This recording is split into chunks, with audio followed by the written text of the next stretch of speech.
May ദിനം ആഘോഷിക്കേണ്ടത് എല്ലാവരും ചേർന്നിട്ടാണ്. ഇപ്പോഴെന്തേ CIT നിലപാടിന് മാറിയത് എനിക്ക് അറിഞ്ഞൂടാ.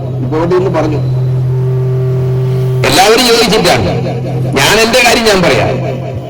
CITന്റെ പാലക്കാട് ജില്ലാ കമ്മിറ്റിയുടെ ഭാരവാഹി ഇരുന്നപ്പോഴും സംസ്ഥാന ഭാരവാഹിയായി ഈ അടുത്ത കാലം വരെ പ്രവർത്തിച്ച സന്ദർഭത്തിലുമെല്ലാം മെയ് ദിനത്തിലും ദേശവ്യാപകമായ പണിമുടക്കങ്ങളുടെ കാര്യത്തിലുമെല്ലാം ഒരു ജോയിന്റ് പ്ലാറ്റ്ഫോം, വളരെ വിശാലമായ തൊഴിലാളികളുടെ ഒരു പ്ലാറ്റ്ഫോം കെട്ടിപ്പടുക്കണം, വേദി ഉണ്ടാകണം എന്ന് ശക്തമായി വാദിച്ച ഒരാളാണ് ഞാൻ. പലപ്പോഴും അത് അംഗീകരിക്കപ്പെട്ടു, ചിലപ്പോഴെങ്കിലും അത് അവഗണിക്കപ്പെടുകയും ചെയ്തു. യഥാർത്ഥത്തിൽ യോജിപ്പാണ് വേണ്ടത്.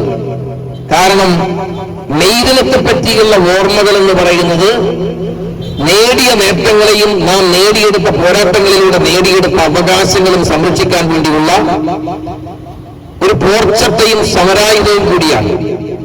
എന്ന് മാത്രമല്ല, എല്ലാ തരത്തിലുള്ള ചൂഷണത്തിൽ നിന്നും മർദ്ദനത്തിൽ നിന്നും നമ്മുടെ നാടിനെയാകെ, ഒരു സമൂഹത്തെയാകെ മോചിപ്പിക്കാൻ കഴിയുന്ന രൂപത്തിലേക്ക് ഒരു പുതിയ മാറ്റം, ഒരു പുതിയ വസന്തകാലത്തിന്റെ മെസഞ്ചറാണ്.